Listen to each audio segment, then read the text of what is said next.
atas kesempatan. I speak Indonesia, okay? Regarding the soil ya, if the percentage of kalau persentase dari liatnya sangat tinggi, kita lihat akarnya lebih sulit berkembang.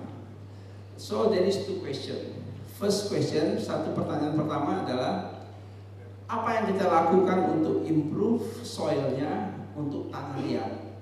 Ya, karena tanah liat sangat sulit sekali untuk penetrate ya, baik kena oleh air, apa kena akar ya. Terus pertanyaan kedua adalah seandainya kita tidak bisa mengimprove tanah liat, kandungan liat tersebut, bagaimana cara mengoptimalkan, bagaimana cara treatment untuk mengoptimalkan hasil dari pohon durian yang tumbuh di tanah liat tersebut. Terima kasih. Oke, baik, untuk pertanyaannya akan dijawab oleh. Okay, so di Malaysia sebenarnya banyak orang tanam di tanah liat juga. Apa option dia? Apa solusi dia? Pertama ialah dia kena continuously ada irigasi. Maksud dia tanah dia tak boleh kering, tapi tak boleh terlampau basah. Sebab masalah dia di Malaysia, kalau dia tanah liat dia sudah kering, dia akan seal off atas, dia akan jadi keras, tak ada penembusan air ke dalam. So first maintenance dia kena basah, maintain continuously. Ada beberapa produk yang boleh dipakai, yang murah, bukan mahalnya. Dia ialah contoh utama ialah gypsum, calcium sulfate, gypsum, plaster ceiling. Itu material untuk plaster ceiling dia yang bukan yang sudah jadilah, yang beli yang powder punya, yang main punya, kapur, tapi dia bukan kapur yang dia jenis yang slow release calcium sulfate. Bukan juga, dia calcium sulfate. Dia ada main, ini ada satu main di Thailand dan di Malaysia, I think ada calcium sulfate, gypsum, nama dia gypsum, sangat murah. Benda ni dia apa buat? Bila dia campur dengan tanah liat, dia akan bagi dia, sebab dia tak lekat, dia macam benda ni tak boleh so sticky sebenarnya. Dia bila masuk dengan tanah liat, dia akan bagi dia ada struktur. Itu option yang pertama, calcium sulfate, gypsum boleh guna pakai. Kedua ialah humic acid. Humic acid sangat penting. Humic acid dia boleh kekalkan charge. Humic acid saya percaya di Indonesia juga adalah. Humic acid di sekitar akar, di sekitar tempat yang letak baja pemupukan sana, humic acid. So dua ni memang kami lihat boleh help dengan tanah liat. Boleh saya tambah sedikit ya. Apa yang Pak Chow sebutkan itu adalah options yang kalau kita sudah tanam ya. Macam mana kita nak mengatasi kalau sudah pokok itu sudah ditanam ya. Kalau sebelum tanam ya, kalau sekarang nak buat planning untuk tanam, tapi tanah liat macam mana, okey? Kita ambil idea daripada sawit ya. Di mana sawit di Kalimantan banyak ditanam di tanah gambut, right? Tanah gambut juga tidak sesuai untuk sawit, tapi dia menggunakan method planting hole method, hole in the hole method ya. Jadi kita boleh buat yang sama dengan durian. Semasa kita mengorek untuk tanam, kita buat treatment dulu dalam planting hole itu sebelum kita tanam ya. Jadi itu merupakan satu cara juga untuk mana kita untuk mitigasi tanah liat ya. Jadi dalam planting hole itu yang tadi Pak Chow kata dua kaki ya. Mungkin kita buat lebih besar. Lepas tu dalam itu kita boleh letak macam pupuk organik ataupun sebagainya, rock phosphate untuk menjadikan tempat untuk akar itu berkembang lebih sesuai ya. Kalau akar dia dapat berkembang, dia akan membesar ya. Yang paling penting di peringkat yang awal, pembesaran akar, pertumbuhan akar itu paling penting. Kita kena bantu dia. Jadi kita boleh guna cara macam itu, planting hole method ya. Ini juga merupakan satu metode yang sekarang banyak digunakan di banyak tempat untuk khususnya untuk tanah liat. Ya. Oke. Pertanyaan yang kedua tadi, pertanyaan kedua. Pertanyaan pertama kan bagaimana kita memperbaiki tanah liat. Ya, kalau tadi dikatakan pakai humic acid hanya memaksimalkan uptake, uptake dari volume tanah yang ada akarnya, tapi kan tidak menyelesaikan tanah liat yang lain. Oke. Dan juga kalau pakai lubang kan hanya kalau pohonnya kecil, kalau pohonnya sudah besar akar sudah kemana-mana kan, sudah susah, sudah pergi ke tetangga segala macam ya susah atur ya. Yang ini pertanyaan kedua adalah kalau dijawab apakah ada special treatment untuk mengoptimalkan pohon durian yang tumbuh di tanah liat. Yang pertanyaan kedua, karena kita lihat volume dari akar di kanopi itu kan tidak bisa berkembang terlalu banyak, tidak bisa berkembang vertikali, tapi mungkin maybe horizontal kan. Kita asumsikan ini terbatas. Apakah ada treatment begitu di pengalaman dari teman-teman di Malaysia atau di Thailand? Karena kebun saya tanahnya liat, kita struggle sekali menghadapi masalah ini. Terima kasih. So sebenarnya humic acid dia akan masuk ke dalam tanah dia, molekul dia akan kembangkan sedikit. Secara teorinya kalau memang humic acid yang pure, bukan yang jenis yang tidak larutnya, jenis yang larutnya humic acid ataupun fulvic acid, sebenarnya dia boleh masuk ke dalam tanah dia dan dia kembangkan dia. So kami ada experience di mana petani dia guna banyak humic acid, dia boleh nampak tanah dia sudah menjadi lebih warna hitam dan juga lebih tidak menjadi compact, tetap ada compaction. Yang paling cheap and good and most effective ialah you kena try to establish yang rumput sekitar dia, rumput grasses. That's why sampai sekarang nothing beats it. You pakai produk ke apa ke, in the end rumput yang actually dia boleh stay bawah tu, dia akan ada buat sendiri punya organik, dan akar dia akan penetrate bawah, dan dia ada sedikit pemudaraan, so durian akan boleh berkembang keluar. Itu secara objektif yang paling praktikal lah.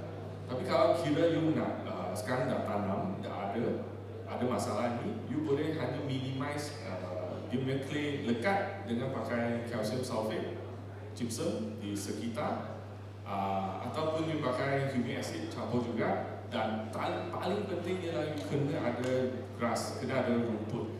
Sebab rumput dia tak begitu cepat kering.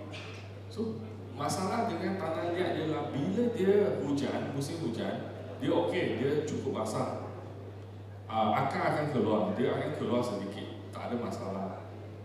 Tapi bila dia kering, bahagian atas kalau ada silt content, kita panggil silt lah, ada macam yang smooth punya silt content di atas, dia akan seal off, dia akan tutup. Dia tanah liat yang sangat silt lah, dia akan tutup. Bila hujan datang, dia tak boleh masuk ke dalam tanah, dia akan pergi ke tepi. Yes, that's why kita showkan pakai rumput establishment bila waktu hujan. That means now the time musim hujan datang, establish rumput pakai humic acid ataupun pakai calcium sulfate gypsum. Mungkin ada tambahan dari Betul. Pak Edi. Silakan Pak. Selamat siang ya, ini udah selamat siang. Jadi saya mau jelasin pertanyaan Bapak dikit. Sebenarnya tanam durian ini kita harus sesuaikan dengan tanah yang ada. Jadi kalau tanah riak tadi yang itu yang Bapak bilang, ini saya punya tempat hanya adanya tanah riak. Bisa, kalau mau dipaksakan bisa Pak. Bapak harus cari tanah yang bagus dan Bapak bikin gali lubangnya. Itu pasti bisa juga, bukan tidak bisa. Tapi kalau kita maksa posisi tanah liat kita untuk tanam, itu perkembangannya tidak bagus. Itu aja. Mau kita pakai apa, mau pakai ilmu apa, nah itu ilmunya hanya satu. Kita buang dulu tanah liat itu, kita isi tanah baru. Nah itu satu-satunya. Terima kasih semuanya. Oke, sekali lagi beri tepuk tangan meriah untuk Bapak Haryanto, Bapak Ediansa, serta all speaker kita pada siang hari ini. Baik, Bapak Ibu, mohon maaf mengingat waktu kita sudah mepet, dan untuk itu, betul sekali. Nanti jika ada yang mau bertanya lagi, dan beliau juga telah berperan penting dalam mengembangkan solusi perlindungan tanaman dan bergabung dengan beberapa perusahaan besar agrokimia di Malaysia yang lintas jabatan strategis. Beri tepuk tangan meriah untuk Bapak Abdul bagi saudara sekalian.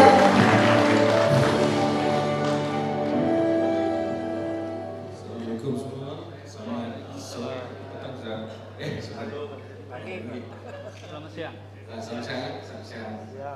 Maaf ini sebenarnya pertama kali saya di Indonesia speak ataupun ucapan tentang penyakit atau durian. So Pak kata Pak Waikid tadi, maafkanlah kalau bahasa saya ni bahasa Upin Ipin Pak. Ada sedikit Pak kata yang kalau tersilap kata tu maaf. Ya Pak. Okey. Saya sekarang ni dijemput daripada Malaysia Pak. Nama saya Abdul Amin bin Amudin. Saya regional R&D manager daripada Grandia.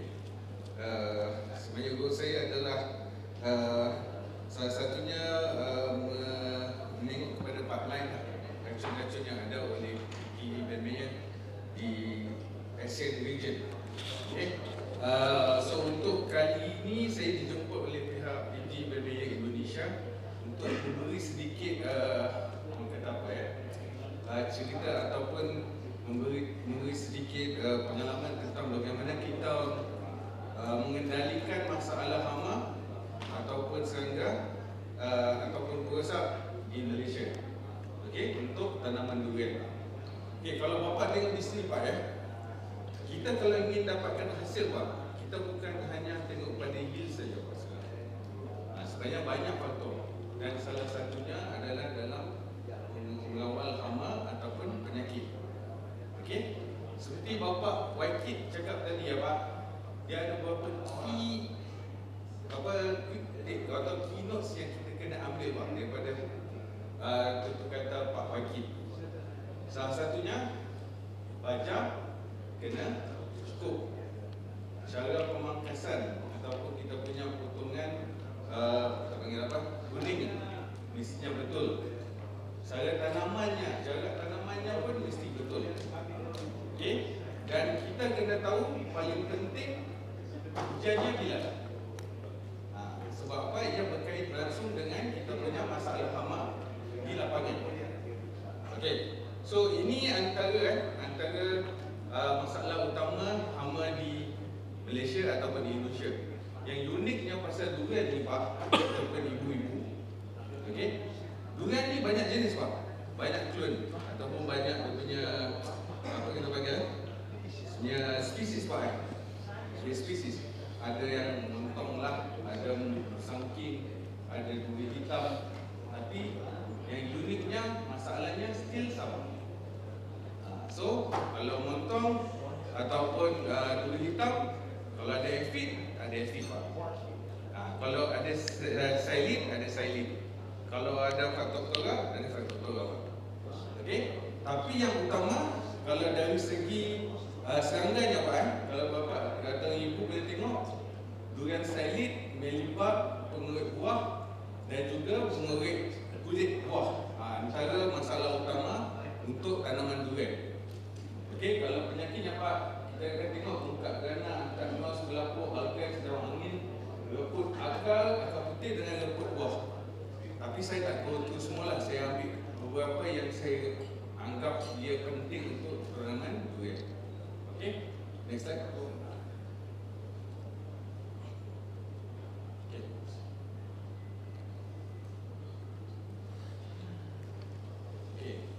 pusat pertama Pak. Ini kita namakan xylem Pak. Xylem.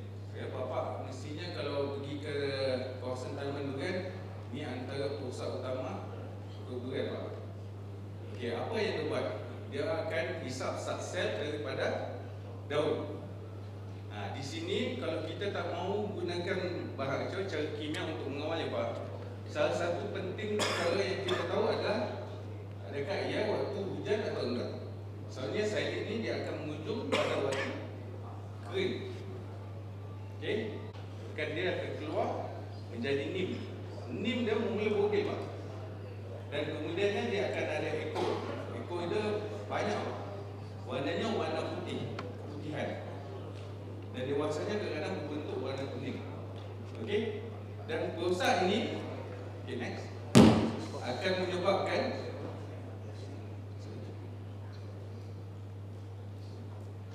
kalau tuan-tuan tengok, dia akan menyebabkan daun-daun menjadi berbintik-bintik warna kuning.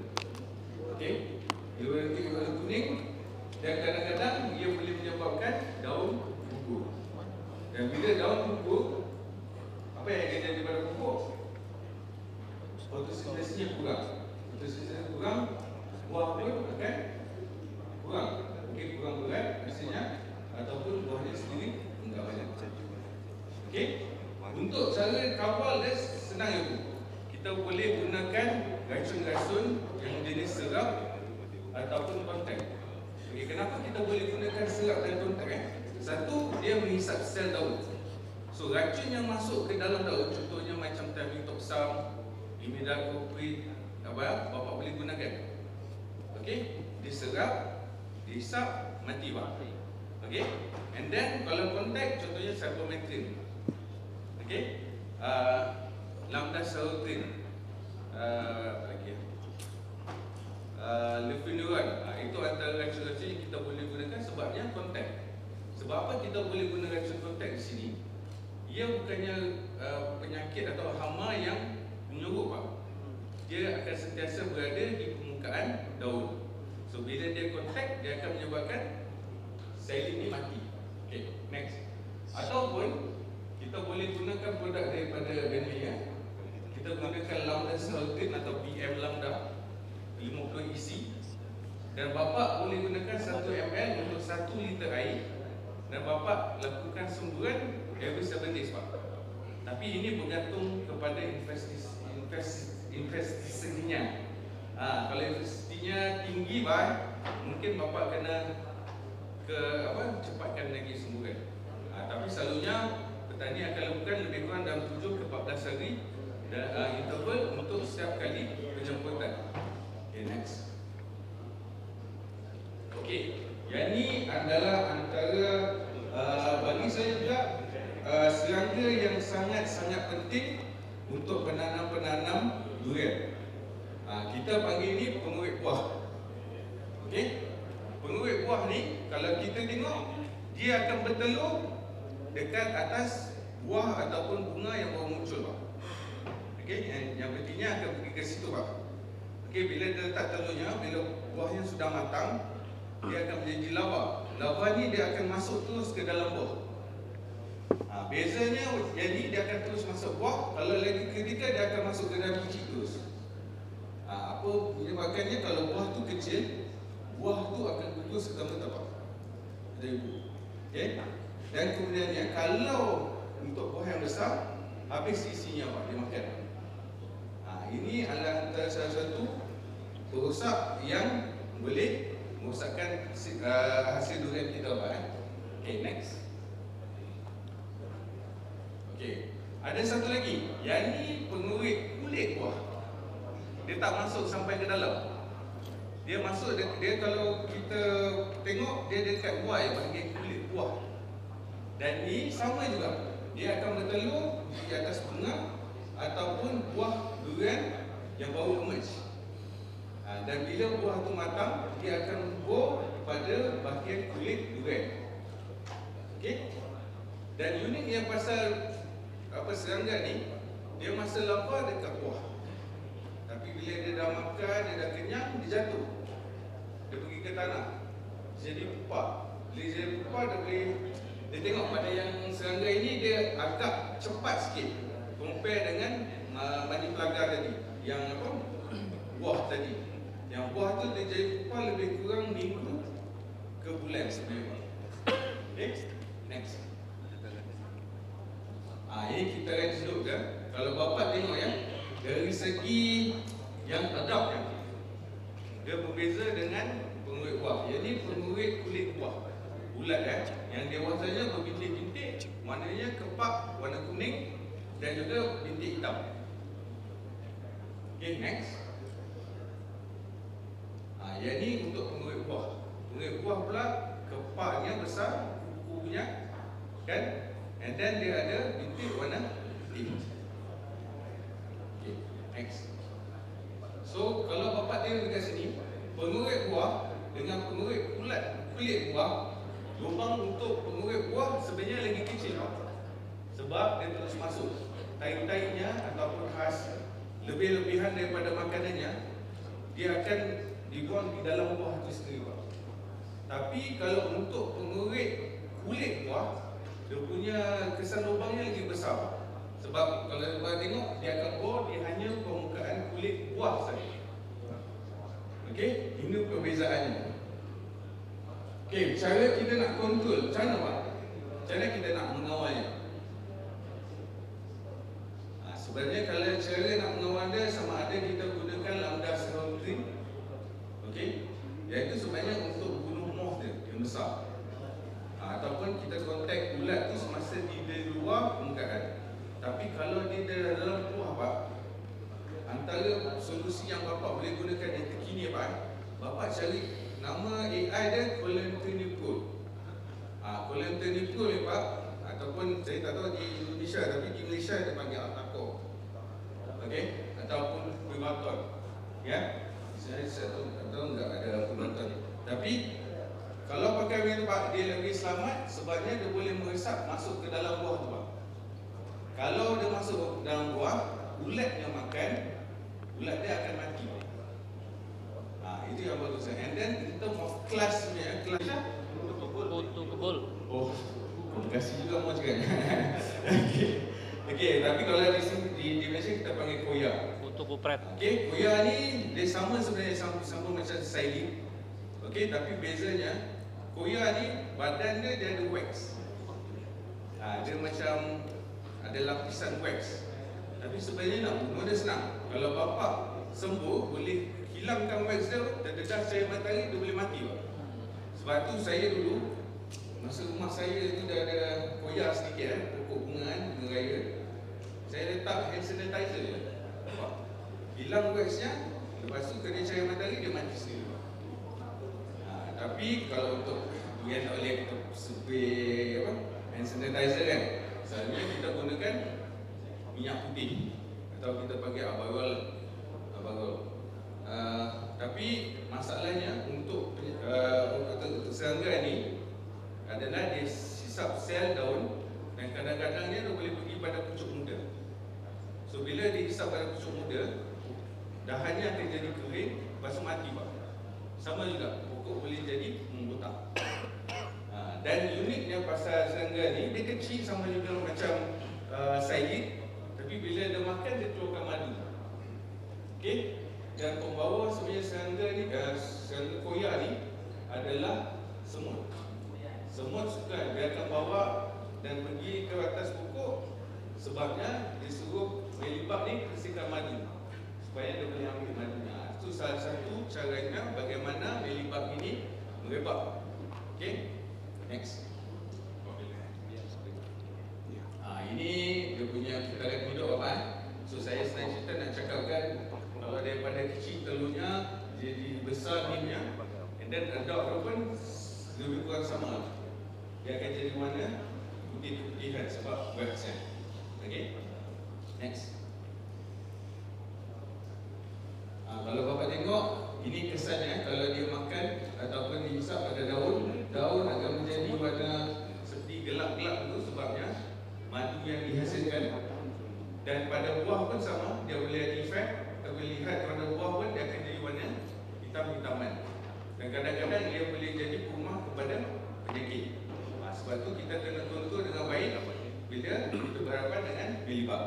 Okay, next Okay, kat sini kita panggil tritip durian ataupun skill insect dari bahasa Inggeris ya. So tritip durian ni lebih kurang sama juga, dia menghisap daun dan kadang-kadang dia boleh menghisap pada pucuk muda. Kesannya kebotakan, fotosintesis kurang, menyebabkan hasilnya pun kurang.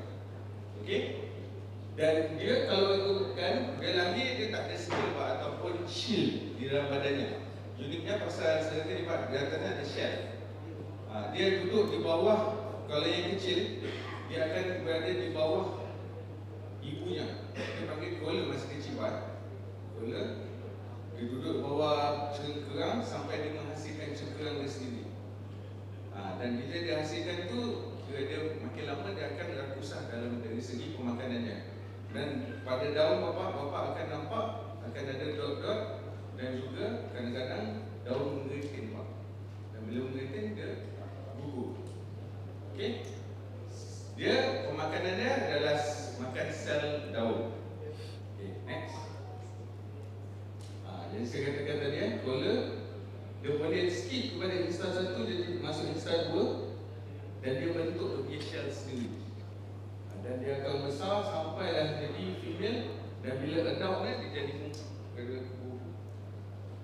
buah ke serangga.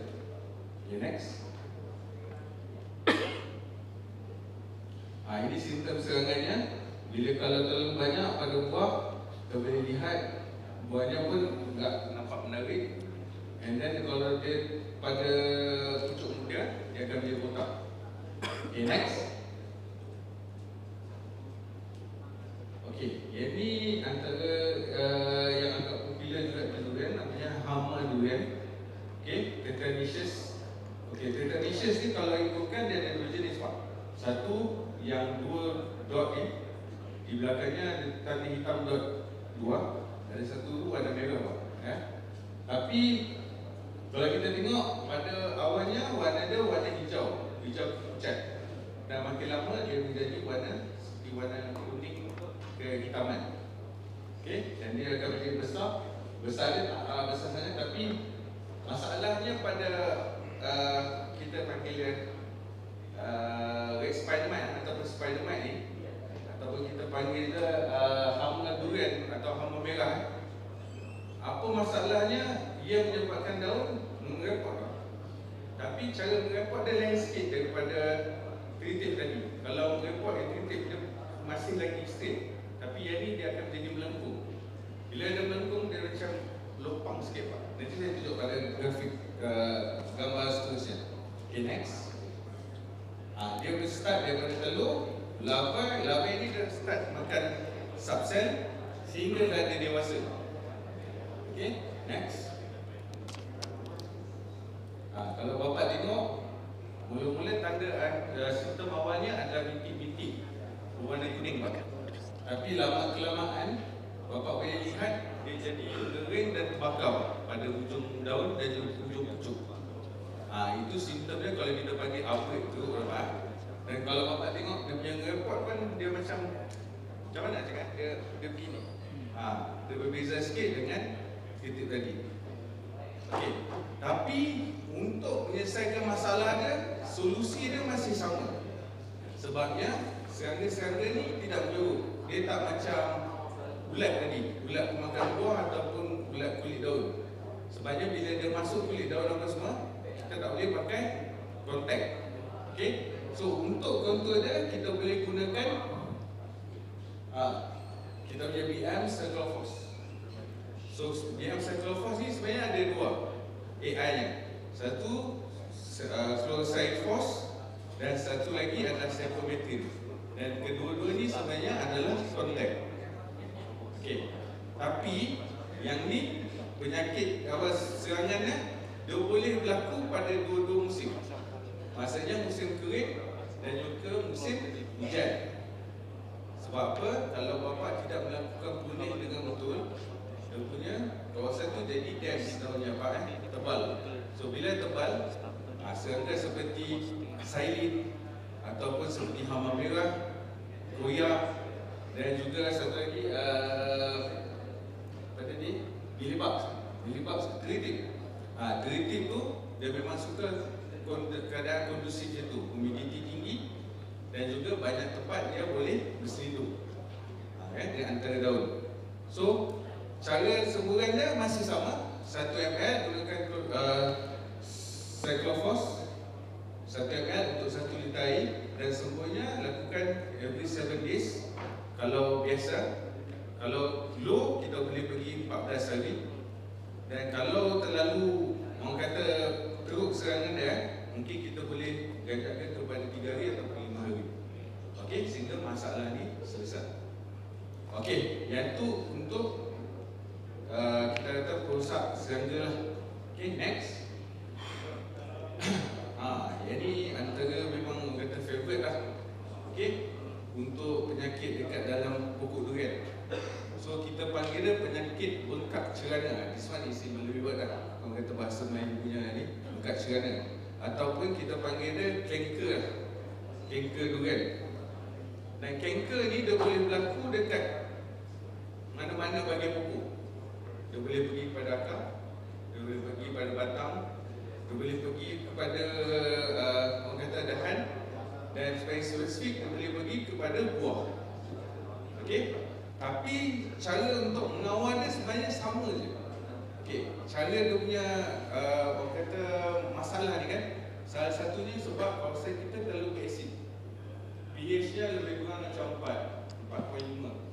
Itu memang satu kondisi yang mana faktor utara ni suka.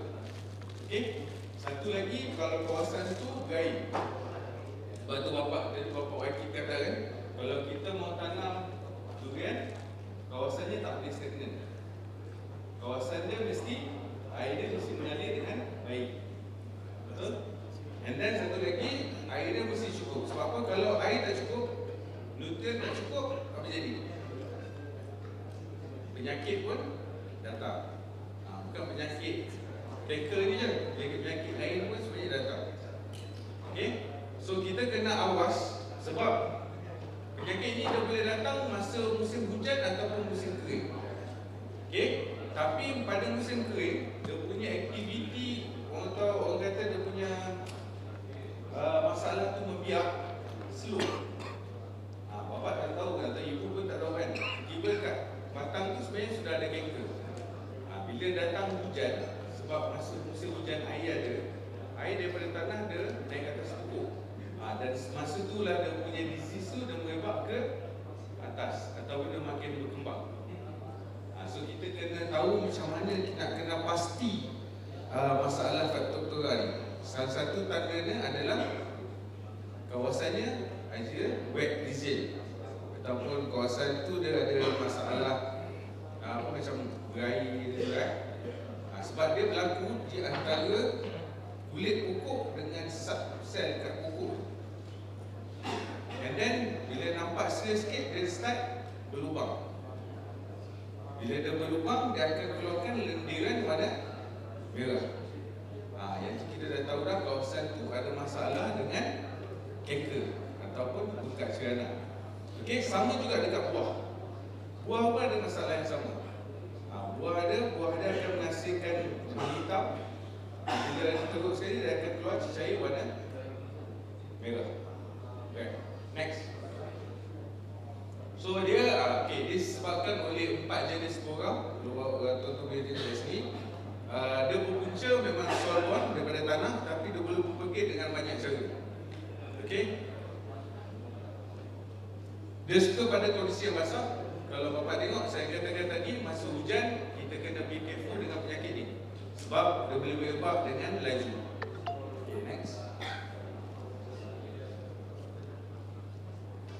Okey, kalau untuk mengawal dia, dia lebih, dia complicated sikit. Bukan complicated lah. Kita kena lakukan semua benda ni. Kita panggil dia cara kawalan optimal lah. Dia bukan saja menggunakan racun, tapi dengan praktis kita.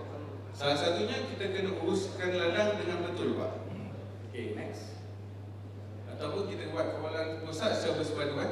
Pengurusan ladang macam saya katakan tadi, atau Cik Waikid katakan tadi, kita mesti tanam jarak dia kena betul. Okay. menghapuskan umpai. Umpai dekat bawah pokok kalau boleh kita hapuskan. Dahan dekat bawah pokok ataupun dekatan dengan tanah kita kena cantas. Sebab dahan pada tanah ni dia akan menyebabkan rumah kepada penyakit. Okey? Dan sentiasa kita kena jaga kita kawasan tu dengan baik. Next. Pemilihan klon. Klon kita yang kita pakai mesti bagus. Tapi selalunya saya tengok apa-apa klon sekarang pun dia ada masalah dengan kantuk togak. Tapi kecuali yang saya perasan adalah jenis kampung. So kalau boleh, kalau ada dua kampung kan, kita buat apa nama? Grafting. Kita gunakan grafting. Kita gunakan asasnya pokok kampung. Tapi pada bahagian-bahagian itu kita kawinkan dengan kita panggil pokok sangking ke apa kan. Kita buatkan grafting di situ. Sebab pada hasil kajian yang katakan durian kampung dia punya masalah kepada faktor turun tu kurang membandingkan durian-durian yang kita ada sekarang. Okay, next. Tanaman atas batas. Kan? Yang tadi Mr. Waiki kata kita kena tanam atas batas dan pastikan batas kita tidak terlalu tinggi ataupun terlalu rendah. Dia kena ngam. Okay? Dan elakkan kawasan yang airnya bertakung. Next. Okay, kalau untuk racun pula Pak ataupun Bapak-bapak, cara nak meracunnya ada berbagai cara Pak. Okay? Selalunya kawasan yang senang untuk dicapai Pak, Bapak boleh gunakan cara mengecat. Okay? Mengecat ataupun kita apa? Yang kita mengecat lah. Cat racun tu kita cat kena kita sapukan pada kawasan yang kena lesion atau lesion yang kena ada faktor tu. Okey, kalau kawasan kita tak boleh capai, kita boleh basahkan. Atau kalau kita sembuh kawasan tu bagi dia basah. Dan satu lagi kita boleh basahkan keliling tanah untuk pastikan atau bakteri fungi ni tidak menyebar. Ataupun Bapak boleh guna kedua-dua sekali Pak. Bapak boleh sembuh pada target kawasan yang kena tanker ataupun di kawasan tanah. Secara dua lah. Kalau kawasan tu terlalu teruk terkena faktor torak. Okey? Dan faktor torak ni Pak. Okey, next. Okey, kita lihat ini secara sapu lah kita cat. Kawasan yang mana yang ada faktor torak, pastikan kita kena pastikan kita buang bahagian luar kulit tu Pak. Dan bila kita buang bahagian luar tu, kita cat dengan fungisida. Bapak boleh gunakan versatile aluminium, okey, versatile aluminium, ataupun Bapak boleh gunakan metallic seal, ataupun nama tekniknya binomial. Itu antara dua cara yang kita boleh gunakan sebab dua komposisi AI ni dia boleh kontrol faktor torak dengan baik. Okey. Dan satu lagi saya tak pasti kalau Indonesia ada metamorph. Dan metamorph pun antara salah satu AI yang kita boleh kontrol faktor torak. Okey.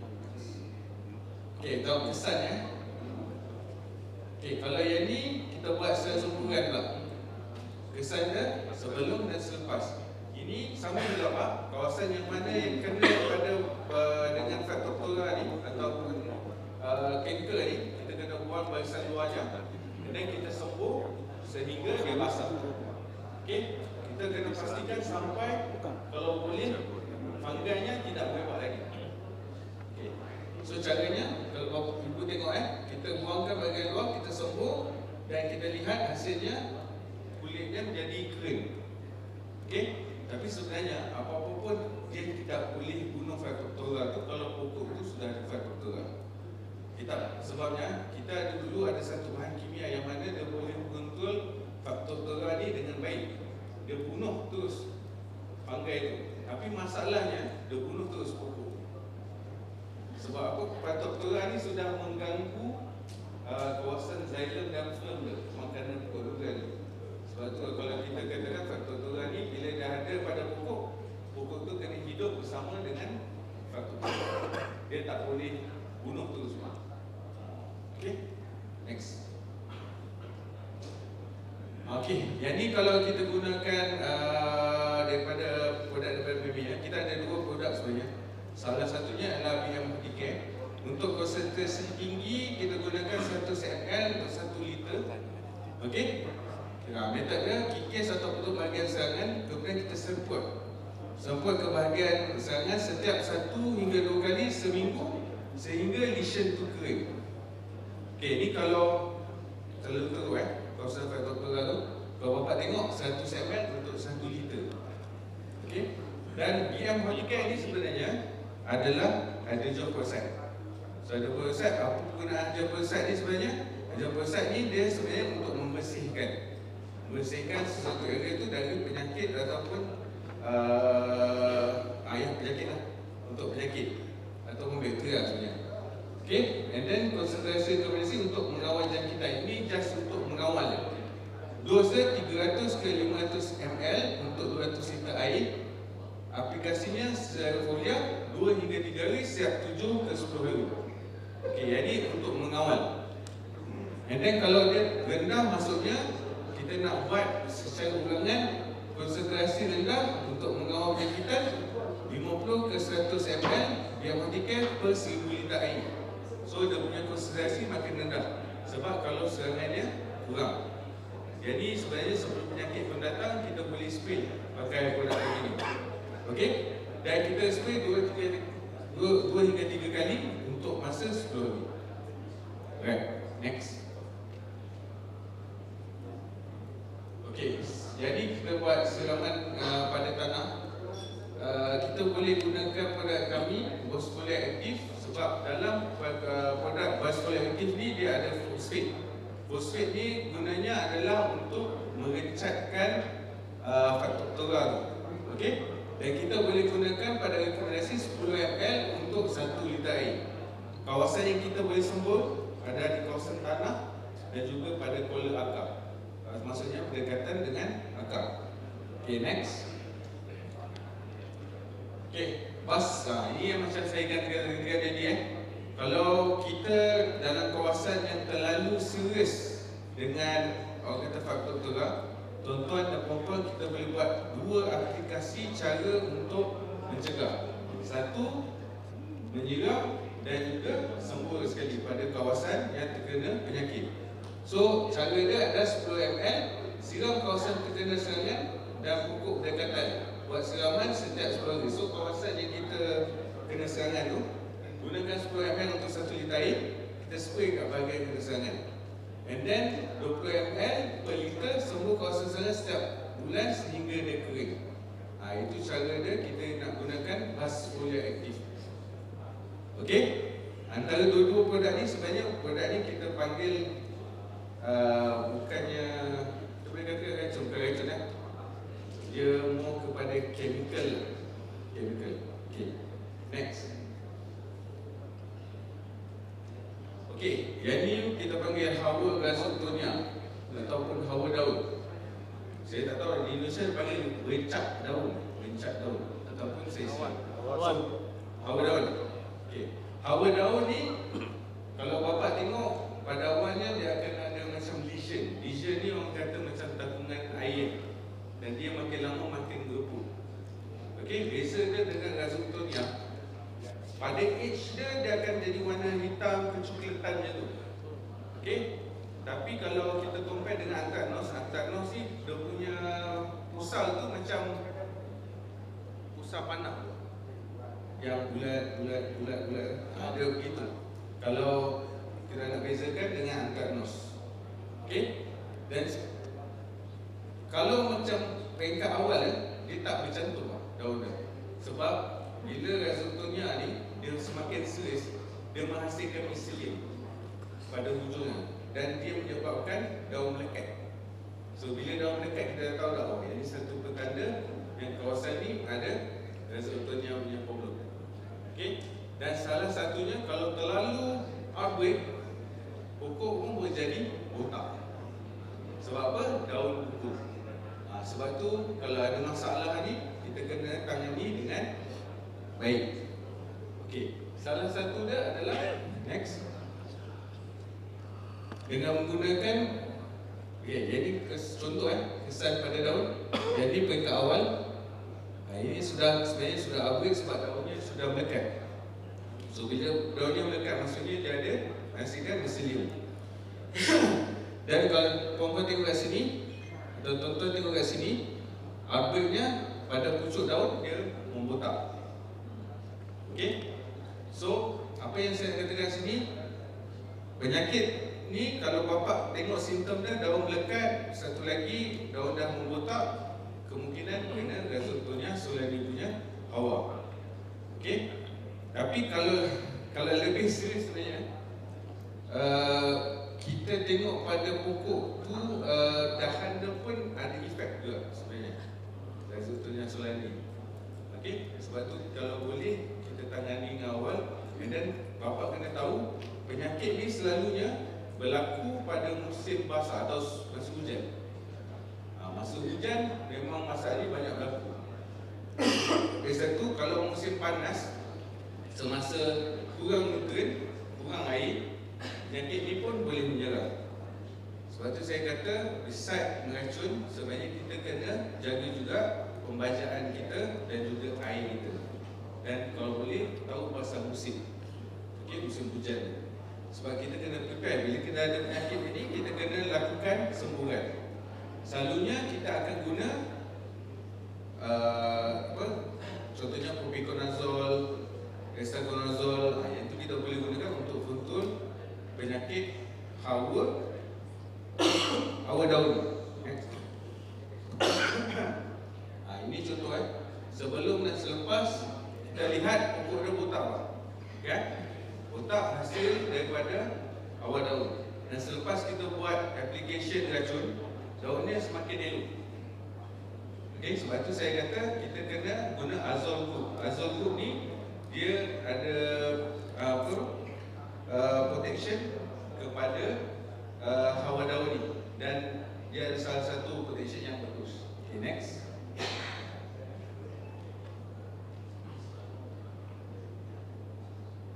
Okay, jadi pun contoh dia sebelah kiri kita nampak pucuk atas dia sudah membotak.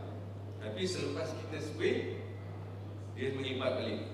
Atau daun yang dihasilkan bebas daripada sentuh. Okay, next. So apa yang kita boleh buat? Macam saya kata, kita gunakan azole group. So tengoklah Bapak ada propiconazole, deficonazole, sebenarnya banyak lah. Hexaconazole pun sebenarnya boleh kontrol masalah hawa daun ni. Tapi daripada PT-BBnya kita ada BM Germalong. Dan Bapak boleh gunakan 1 ml untuk 1 liter spray pada permukaan daun. Okay, next. Okay, jadi sebenarnya bagi saya tak berapa penting sebab di efek dia adalah pada daun saja. Dia tak ada banyak ataupun tak ada menyebabkan botak atau sebagainya. Tapi kalau Bapak tengok contohnya, yang ini salah satu orang kata kerap muncul, tadi ada kerap muncul. Dia boleh katakan minor lah dalam durian. Satu leaf spot begini Pak. Okay, leaf spot ni dia disebabkan oleh Phomopsis duriensis. Okay, so yang ini penyakit dia, sensitivity dia kan. Tapi dia ada satu lagi. Okay, next. Yang ni alga karat daun. Okay, kalau Bapak tengok dia punya kesan lebih kurang sama. Dia akan jadi bintik-bintik, jadi bintik warna coklat. Tapi yang ni kalau Bapak tengok dia jadi macam berkarat Pak daun dia. Dia punya daun tu dia akan menghasilkan satu algae. Algae ni warna dia warna karat. Okey, tapi saya kata minor sebab dia senang untuk kawal. Kalau Bapak ada solution yang gunakan copper oxide, kan, copper oxychloride, sebenarnya dengan semburan tu dah boleh cure ada masalah algae. Tapi kalau Bapak nak lebih green sebenarnya, kalau Bapak ada Bacillus aeruginosa, sebenarnya Bacillus aeruginosa pun boleh kontrol masalah algae leaf spot ni. Okey. Dan satu lagi, Bapak boleh gunakan mancozeb. Okey, konsep Altako apa? Sudah Altako, Popinet. Altako apa? Altako. Antako, sorry. Antako, Popinet. Kalau nak spray pun boleh, tapi yang tu hanya untuk pencegahan awal. Kalau sudah kena, bapak kena cari yang kreatif, seperti saya kata, kopi oxychloride, ataupun saya katakan tadi kalau nak biological ataupun green, bapak boleh cari Bacillus aeruginosus. Yang tu salah satu solution yang saya rasa bagus untuk kontrol algae, lispot dan juga lispot biasa. Okey, saya sudahi saya punya penerangan pada hari ini dengan terima kasih. Assalamualaikum. Oke, beri tepuk tangan buat Bapak Amin Abdul, luar biasa. Adalah PT negara kedua yang kita kembangkan bisnis kami sebelum ini. Jadi waktu itu kita aktif bersama PTPN, bersama Sinamas dan PLN untuk sektor elektrik. Oke, mungkin bisa lanjut aja.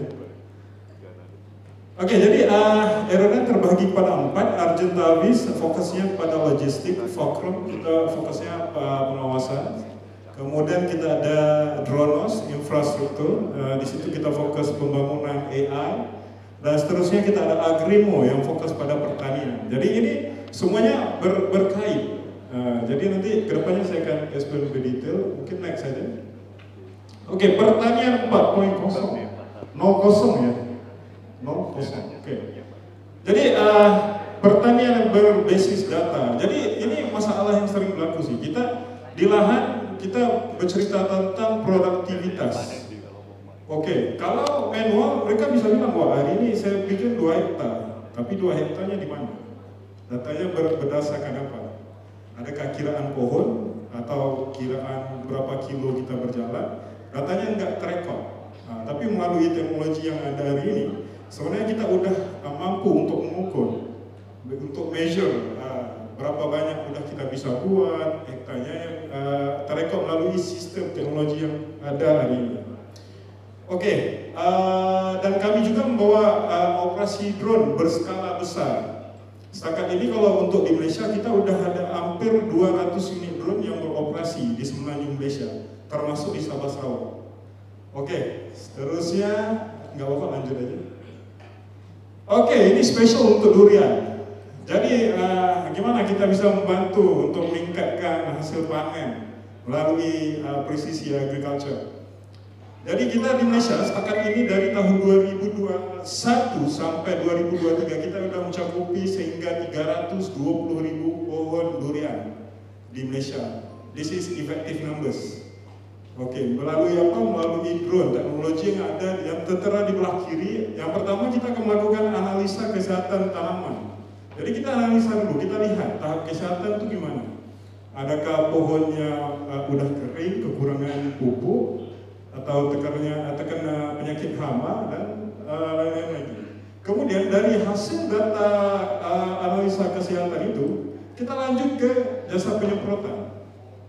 Jadi dari contoh pupuknya kita udah tahu nih kekurangannya 40%, 60%. Dan dari situ kita analis, kita menggunakan data itu, kita bantu dari segi penyemprotan, kita semprot menggunakan pupuk, jumlah pupuk yang sebetulnya.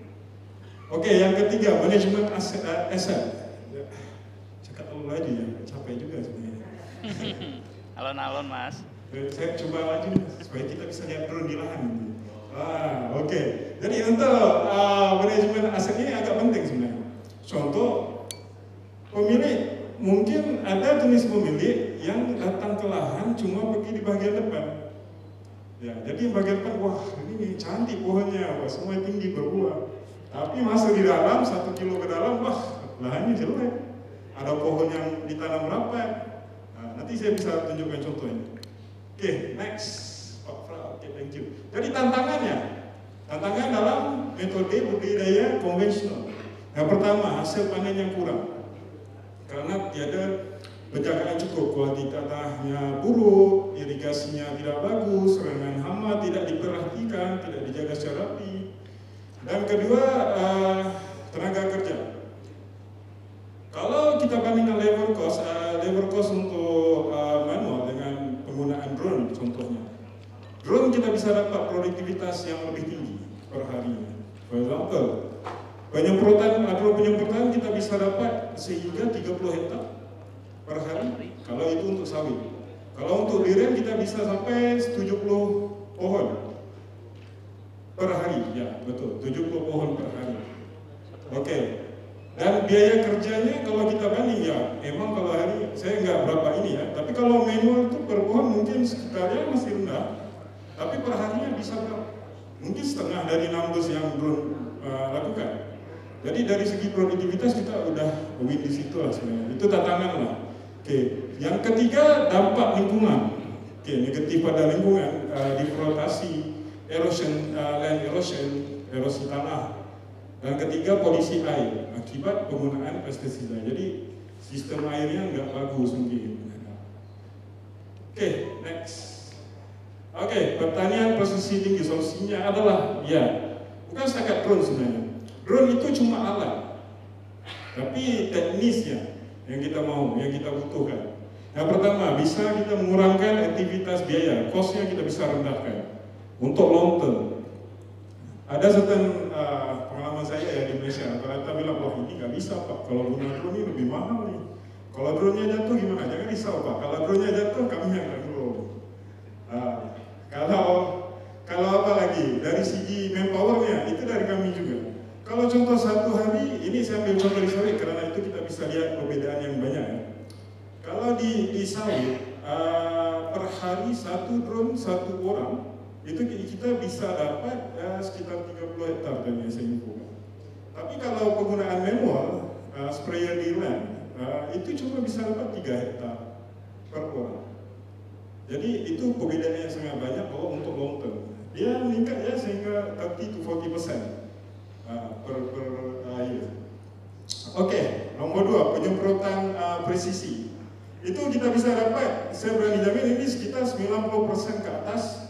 Tapi kita nggak bisa dapat 100% karena tiada yang di dalam dunia ini yang dapat perfect 100% kalau kita bercerita tentang koordinat ya, tentang koordinat. Oke, dan ketiga accessibility. So di sini contoh lahan dulu ya, kalau kita lihat emang akan ditanam sekitar 9 meter, nah 9 meter. Oke, wide ya. Jadi kalau itu kalau pohonnya masih rendah, ya kita bisa masuk sih, bisa akses dengan mudah. Tapi kita bercerita tentang pohon yang 20 meter, 30 meter yang udah bertahun-tahun. Itu gimana untuk aplikasinya? Dan semprotan dari bawah adalah sangat bukan enggak efektif, kurang efektif. Karena satu dia nggak sampai ke puncak, ke topnya, top level canopy. Jadi penggunaan drone dari atas kita bisa langsung cover, bukan setakat yang bagian bawah, tapi di atas langsung sampai ke tanah. Oke, seterusnya pemantauan real time. Nah ini yang saya bilang infokan tadi, report. For example, pilot drone, kalau kita kirim ke lahan, mereka akan langsung dapat notifikasi di aplikasi mengatakan, oke, pilot udah masuk, udah mulai terbang. Dan berapa banyak flight yang pilot buat hari ini. Ya, kebiasaannya kita akan langsung declare ya, 70 pohon udah selesai. Tapi bukan pilot yang info, aplikasinya langsung rekod lewat drone. Di saat drone itu mulai on, disitulah kita udah mulai rekod waktu kerjanya, pilot di mana. Jadi nggak ada isu tenaga kerja hilang, kerjanya efektif. Peningkatan yang bisa kita bantu, di Malaysia kita udah jimat sehingga 30% setahun, dan produktivitas mereka hingga 4 kali ganda peningkatan. Alhamdulillah. Oke, next. Oke, ini yang saya infokan tentang akurasi penyemprotan. Kalau kita lihat di belah kanan, ada di actual spraying area, itu adalah pucuk. Ini saya ambil contoh di sawit, karena sawit agak sukar untuk dapat senternya. Jadi di situ kita bisa lihat kalau warna kuning itu posisi tengah pohonnya, dan warna purple itu adalah di mana drone itu berhenti untuk menyemprot. Oke, kalau kita lihat data yang di belah kiri, objek, triwan, koordinat pemetaan dan koordinat penyemprotan. Selisihnya cuma 0,6 cm, dan itu hanya sebesar kad kredit, tidak terlalu jauh. Oke. Okay, next. Oke, dan sistem kami macam sistem info tadi, kita bukan setakat berharap pada drone, tapi pada software juga. Software ini kita develop in-house, sudah hampir 5 tahun kita develop untuk pertanian, di mana kita buat tree detections dan stand count, pengiraan secara otomatis. Bermaksud kalau contoh, setelah selesai proses pemetaan, data itu dimasukkan ke aplikasi kami, data itu langsung akan project jumlah pohon yang ada di lahan. Jadi tuan-tuan, bapak-bapak, ibu-ibu bisa lihat langsung, oke, contoh per hektarnya tadi sekitar 87. Mungkin waktu tanam dulu sekitar 7 tahun lepas tanamnya 87. Hari ini bila kita cek ulang, ya pasti akan berkurang sih, ya nggak akan sama. Pasti paling di sekitar 70 bisa jadi. Ada pohon yang nggak jadi, ada pohon yang mungkin mati. Oke. Next, Pak. Oke, dan ini contoh-contoh lain yang bisa kita deteksi melalui sistem drone. Antaranya kepadatan tanaman. Di sini kalau bisa lihat di screen ya, kalau yang warna merah itu adalah kawasan yang kosong, yang bermasalah. Dan kawasan yang kuning adalah kawasan yang kita consider ya oke. Maksudnya stresnya nggak terlalu padat banget. Dan yang hijau kawasan yang bagus. Oke. Dan seterusnya yang dia terkait juga sama stand count tadi yang bagian spot-spot pohon yang tidak sehat. Jadi kita di aplikasi kami itu langsung ditandakan, Pak. Kalau warna merah, wah, mungkin jadi spotnya kosong, mungkin jadi deteksi pohon yang tidak sehat. Dan datanya di setiap pohon ini kita punya tree ID special. Maksudnya kita udah naming kan pohon itu secara langsung. Oke, seterusnya. Oke, ini adalah analisis detail. Kami menggunakan teknik Matisse Petrol. Di mana teknik Matisse Petrol ini dia deteksi melalui pantulan cahaya langsung dari permukaan daun. Tapi dan prosesnya agak kalau di lapangan agak susah dikit ya, karena harus menunggu waktu mataharinya agak condong sedikit, baru kita bisa dapat data yang bagus. Tapi setelah dapat data hasilnya, kita bisa menghasilkan ya. Pertama kita bisa lihat penyerapan airnya gimana. Adakah di tahap yang bagus atau tidak, genangan air, pohon stres, kekuatan pohonnya, vigor, dan terakhir sekali klorofil. Klorofil ini yang paling penting sebenarnya kalau untuk di sektor durian, industri durian, supaya kita bisa lihat sebenarnya pohonnya bagus menerima, klorofilnya bagus atau enggak. Oke, dan kita juga bisa suggest, bisa memberi cadangan, tindakan seterusnya apa. Oke Pak, contoh kalau penyerapan air, kalau kita lihat di situ, mungkin kekurangan dari sistem airnya untuk penerimaan air kurang gitu. Nah, di bawah kita kan langsung suggest di aplikasi memperbaiki di sistem aplikasi, memperbaiki drainage atau menyalurkan air. Dan kalau contoh bapak-bapak nggak punya, ya nggak tahu di mana mau buat, kita bisa suggestkan juga vendor-vendor yang emang punya pengalaman, expert. Oke. Sekejap. Kayaknya macam mata semangat ya. Jadi semua dalam satu manajemen. Oke, jadi ini agak spesial lah hari ini. Saya demokan dikit aplikasi kami.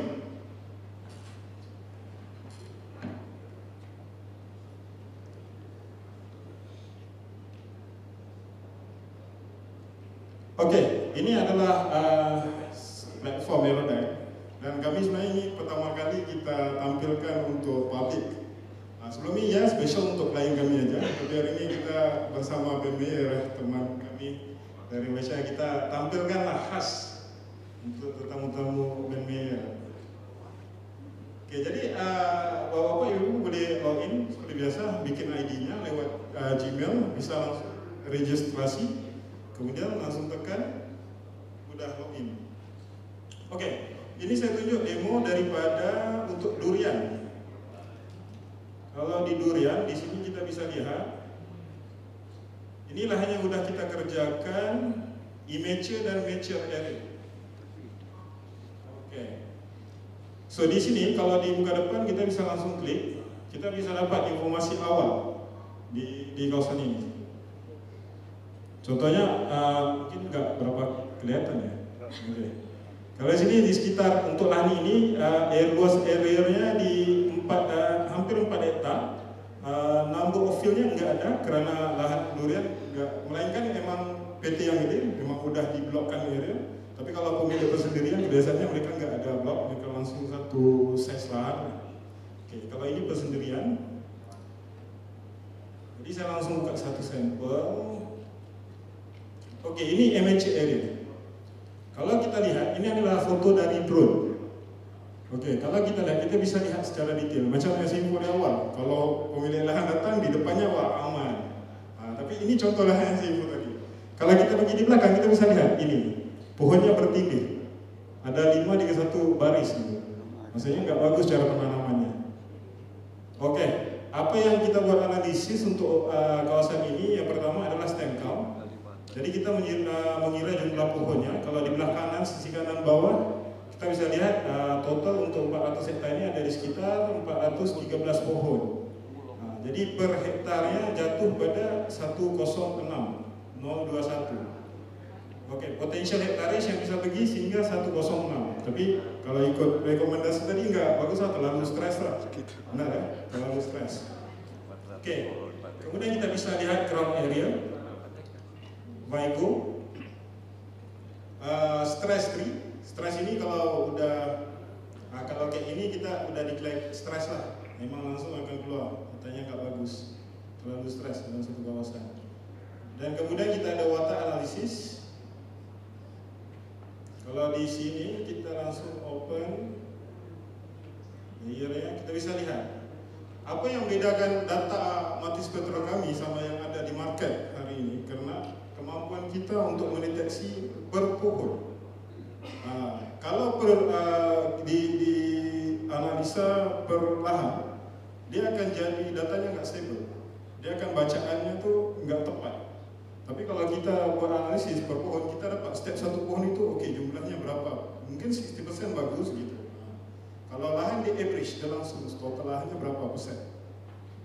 Oke, dan terakhir klorofil. Oke, klorofil seperti biasa untuk kita lihat tahap kesehatan lah. Tapi di sini kalau kita lihat merah aja nih, ownernya pun malah marah. Rata-rata selepas selesai hasil ini saya dimarahin oleh pemilik. Masa Pak lahan saya nggak bagus? Saya pernah di Palembang sama PT sekian-sekian. Saya analisa, setelah selesai analisa kita mendapati bahwa sekitar 40% drop dia punya kesehatan. Tapi dia bilang ke saya, Pak, hasilnya panennya bagus, kita positif. Iya, tapi kalau Bapak perbaiki yang 40%, Bapak bisa meningkatkan lagi 40%. Harus mentalitinya harus berubah, Pak. Kita nggak bisa maintain yang di sana. Jadi kalau mau yang selain kita mau increase the revenue, we need to invest in teknologi supaya bisa membantu meningkatkan dalam segala macam.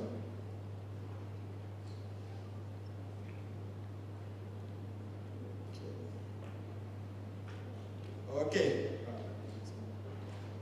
Jadi ini mungkin rekomendasi, ini hasil kisah sukses kami lah Pak kalau di Indonesia. Alhamdulillah kalau di Malaysia dari Johor sampai ke utara, Blackton di Penang, kalau Johor di Raub tuh Musangking, kalau di Johor di 24 deh, kebiasaan IOI ya. Oke, itu semua udah tercover. Kita udah cover total satu Malaysia. Semuanya udah pakai drone. Dan cuma prosesnya agak ini, dia kayak OTR, dia udah enggak kayak PO basis. Kita memang ada tim standby di setiap negeri, every state we have team. So tim ini akan ready on time, 24 hours. Dipanggil kita datang. Oke, kita lanjut aja ke video. Mungkin ini untuk supaya bisa mengembirakan bapak-bapak dan ibu. Ini hasil kami di lahan untuk durian.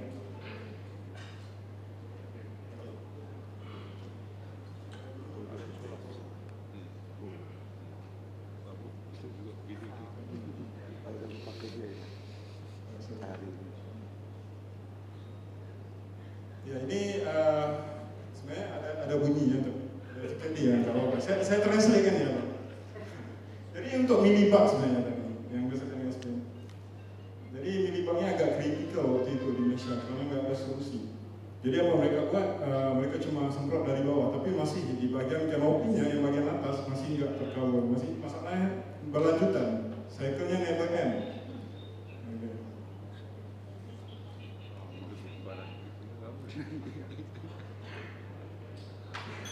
Dan saya juga agak surprise sebenarnya untuk bapak-bapak ini. Nanti di lahan mungkin yang kita The drone space service provided by Avionics Group.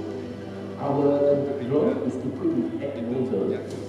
The nozzles will ensure that the foliar can reach up to the bottom or the canopy of the durian oak tree until the bottom up of the durian oak tree evenly. This will ensure that the tree is free from the mealybugs attack and to ensure that the plant will grow healthy and to grow sizable and good fruits. Good quality.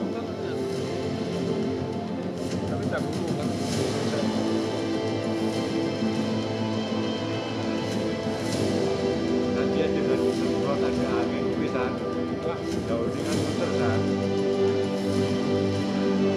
Ada angin ini.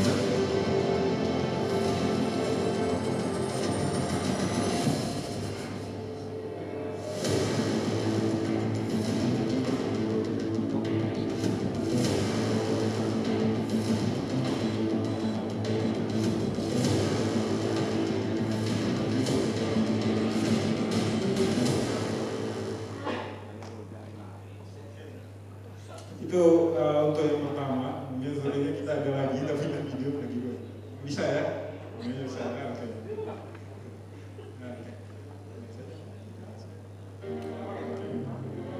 Nah, kalau ini untuk kalau ada teman-teman yang di sawit ya tadi saya dengar ya. Ini untuk menghalau penyakit PRB, Rhinoceros beetle yang makan di bumi.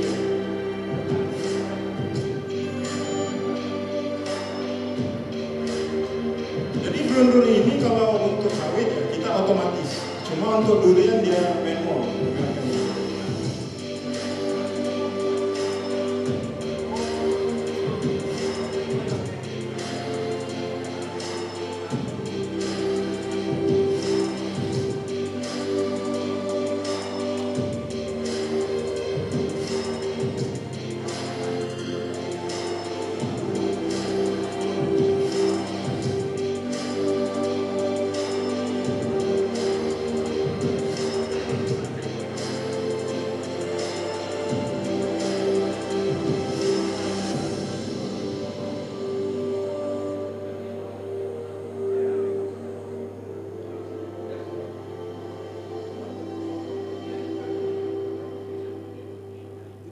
Oke, dan yang terakhir Pak dari Pak Anit. Dan yang terakhir ini untuk operasi kami di Padi.